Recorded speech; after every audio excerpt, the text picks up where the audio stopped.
Hello and welcome to this week's presentation by Hendricks Wealth and Estate Management. Today's topic is using estate planning as a tax reduction strategy. I am your host, Sean Hendricks, and today we will be talking about a few different ways that we can use estate planning to help you limit tax liability for your estate or for your beneficiaries. Now, I am a licensed attorney. I'm also a financial advisor. So I do have a law license. I've passed the Series 7 and Series 65 exams. And today I like to joke that we're going to be talking there is a joke that says, only two things in life are certain: death and taxes, right? Well, in talking about estate planning and in talking about tax mitigation, we're actually going to be talking about both of those things today. So nice, bright, sunny topics of death and taxes for today's presentation. Uh, so one of my favorite questions that I get when I tell people what I do for a living is it's almost always at a presentation I'll get, well, is there any type of trust that lets me never have to pay taxes again? And as much as I wish that were true, unfortunately, no. There is no magic trust that exempts you from taxes. Otherwise, everyone would probably have one. However, there are some tax smart things that you can do and some tax smart estate planning strategies that you can use to save some pretty serious taxes for your estate or your beneficiaries. And we're going to talk about those today. And we're going to kind of break the discussion into taxes in those two groups. So when I talk about the different types of taxes that we're going to discuss here today, estate taxes, also known as death taxes, when I'm talking about these types of taxes, these are the taxes that are paid by the estate after a person dies. The other type of taxes that we're going to be discussing today are what I will call beneficiary taxes. Those are the types of taxes that are actually paid by the beneficiaries after they inherit something from the estate. And a really good example of this is like when somebody inherits, a pre-tax IRA. The beneficiary actually has to pay tax on that after they receive it when they take money out of it. So we're going to break it down into those two groups, and there's even some subheadings that we're going to talk about. But I'd like to give an example of both of those types of taxes. And since I'm an Illinois attorney, I like to talk about Illinois law. But in Illinois, if a single person dies with a total estate valued over $4 million, their estate is subject to Illinois estate taxes. If the estate's worth over $15 million, the estate must pay federal estate taxes. So these are actually taxes that are paid by the estate before the estate pays out to the ultimate beneficiaries. And there's two operative limitations there. There's the Illinois one, and then there's the federal one. So even if you're watching this in a state outside of Illinois, you still have to consider the federal amount, or some other states have laws like this as well. So estate taxes paid by the estate. The other type, beneficiary taxes, and I alluded to this a moment ago, is that when a person inherits a traditional IRA, the inherited IRA think of it like a big bucket full of pre-tax dollars. The person who receives a share of that IRA will have to pay income taxes at ordinary income tax rates when they take distributions from that inherited IRA. So those are just two really good examples of the two different groups of taxes that we're going to talk about today. So we're going to start off by talking about estate taxes, right? And one of the main strategies that we can use for estate tax planning is what I like to refer to as maximizing exemptions. And I just spoke a minute ago about like the Illinois exemption or the federal exemption amount, that $4 and $15 million amount. And the way that you can maximize exemptions for married couples is that you create what's known as a bypass trust, or sometimes called a bypass marital trust. This is a type of trust that holds the maximum exemption amount for the first spouse who passes away. Income in the bypass trust is paid to the surviving spouse. So the trust that you create pays out income periodically to the surviving spouse, but that principal amount is held in the bypass trust. When the surviving spouse passes away, the estate is then passed on to beneficiaries, and you've preserved the two different exemption amounts for both spouses. And we'll talk about that a little bit more because it's a complex concept. One of the other estate planning strategies that I like to use is gifting. Now, most people are familiar, at least generally, with the concept of gifting. when it comes to an estate, but it's being able to give amounts to people who would otherwise be your beneficiaries while you're still living. And therefore, once you get it out of your estate while you're still alive, it's not then subject to the estate tax that exists upon your passing. Okay. So we'll talk about that a little bit more in depth too. So for the Illinois exemption, I like to give an example that helps to explain how it actually works. And in this, we're going to use a hypothetical of a $6 million estate. Okay. Now, this would be a married couple with a $6 million estate. If they did not have an estate plan in place, upon the passing of the first spouse, the entire estate would pass directly to the surviving spouse. This is the marital exemption, where you can pass an unlimited amount to your spouse. When the second spouse passes away, the total estate is valued at $6 million because everything went into that surviving spouse's bucket. Because $6 million is over the $4 million exemption, the entire estate is subject to estate taxes, and the estate could owe as much as $456,000 in Illinois estate taxes, at least under the current laws. Okay, with a bypass trust, when the first spouse passes away, instead of having the whole estate go to the surviving spouse, we could create this bypass trust and put $4 million of the estate into it. That preserves that $4 million exemption for that first spouse. Upon the passing of the second spouse, the remaining estate amount, which in this hypothetical would be $2 million, that $2 million is now below the $4 million threshold, and that can pass to the beneficiaries. This would result in zero estate taxes being owed. So this has some teeth, and it can save your estate some really serious money.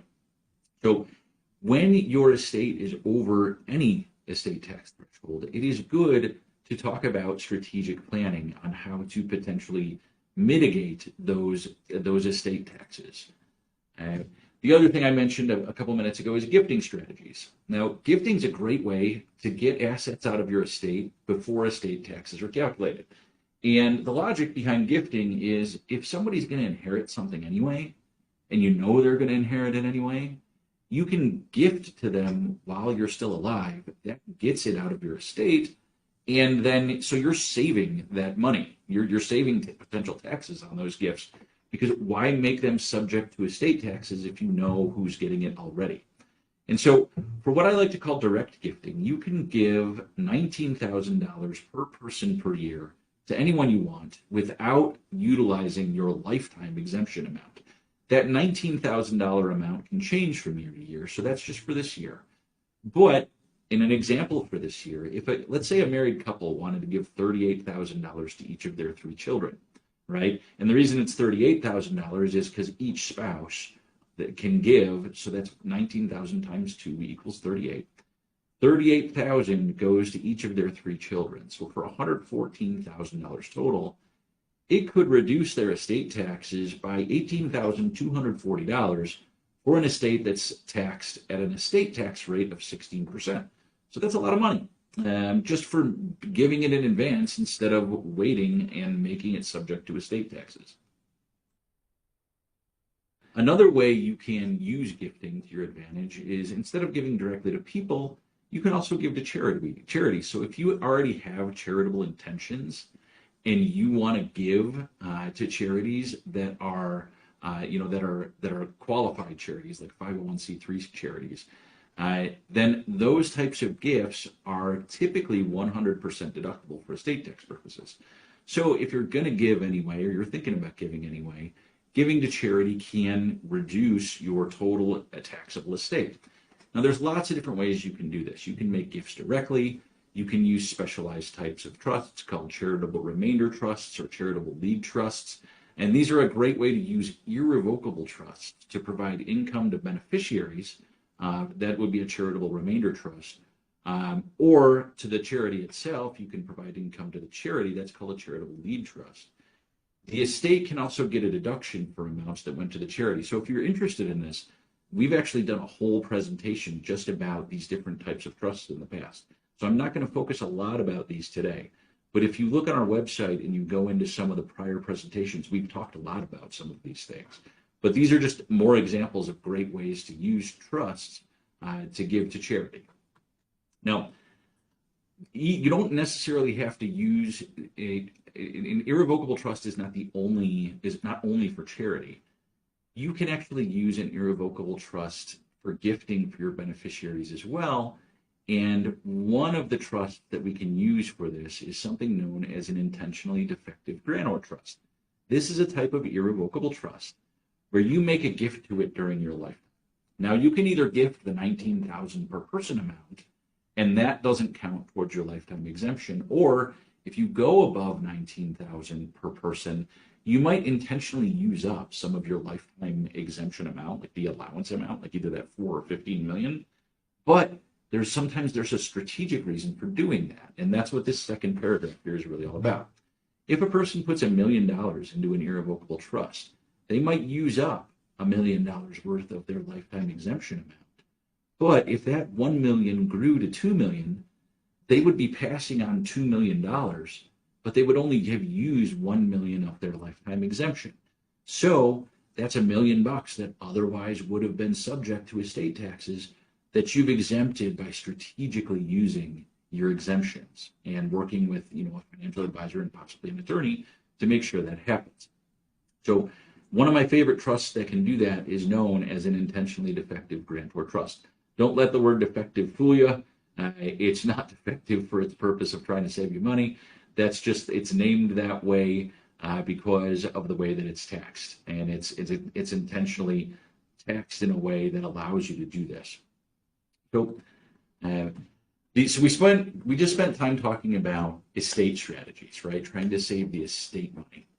We are also going to spend a couple minutes talking about strategies that can save your beneficiaries money. So once assets have been passed on to beneficiaries, there are ways that we can plan for that strategically so that the beneficiaries might have to pay less in taxes. And two of the methods that I really like to talk about, and these are not entry-level methods, these are fairly advanced, but they can be very powerful. The two methods are, first I like to talk about is called beneficiary tax planning. And then the second method I like to talk about is managing the step-up in basis. So the first one, beneficiary tax planning.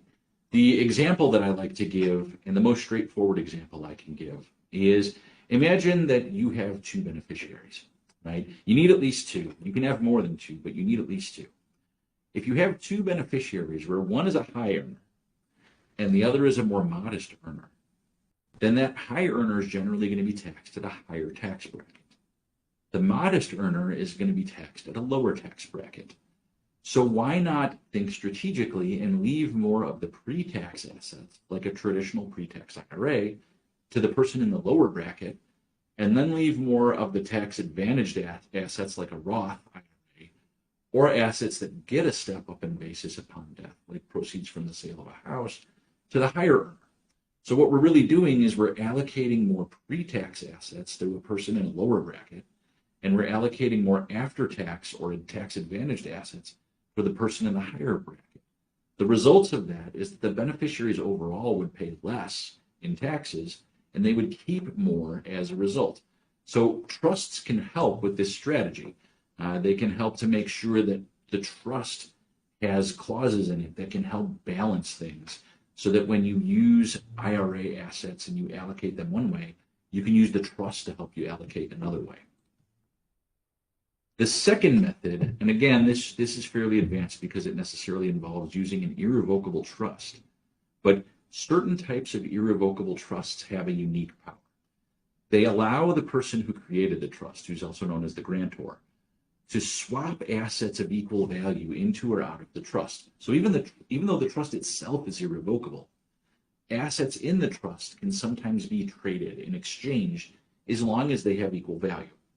So if a person creates an irrevocable trust with this swap power, and that person puts assets into that trust that they want to grow, so think like securities, for example, would be a good example of things that you want to grow. Later in life, when, hopefully if the securities have grown in value, they can take something that's outside of the trust, and they can swap an asset into the trust and take out an equivalent value from out of the trust. So why would you want to do that? And the answer is cost basis. Okay, they can take something that has a present day cost basis or a relatively low cost basis, something that's equal to even, and they can swap that with something in the trust that has a relatively high cost basis. So they can swap out something, swap back in something else. And the result of that is that when somebody inherits those things, the things that are outside this trust get a step up in cost basis. The things that are inside the trust don't. So the beneficiaries that receive that would pay less in capital gains potentially, because they get the assets, they get that step up in basis, and so they get to keep more money that way. That's a fairly advanced strategy, and it requires a special type of trust. But for those people for whom it works, it can be a really great way. And a lot of times the beneficiaries might not even understand why you did it until they see the benefit of it. And then they think, oh, thanks, mom and dad, or thanks, grandma and grandpa, you did something really smart. And I see now why you did it, and it saved potential tax money. So those two types of mitigation strategies, both for estates and beneficiaries, we just gave a couple of examples today with the time constraints that we have. But it illustrates this point that most people think of estate planning as really just a set of instructions, that here's what to do with my stuff after I pass away. And at its most basic level, that's what estate planning is. However, if you want to think more strategically about it, there's a real opportunity there to use strategies that operate within the tax laws to position assets certain ways to make them less taxable. And I like to say that's more like playing it's more like playing chess than checkers, right? You're really thinking strategically about all the different parts of your estate and how those parts of your estate interact with the tax laws. So here at Hendricks Wealth and Estate Management, we're always thinking about different ways that we can use the laws and use the taxable nature of assets to try to benefit our clients and their families. So this is just a couple of examples. We try to apply these same strategies or the same thought process to when we work with clients in lots of different ways. So if you want to learn more, please remember our slogan, when you're ready, we're ready. We'd be happy to talk to you about those things. So I'm going to check I'm going to make sure there's any Q&A. I don't see that there's any questions yet.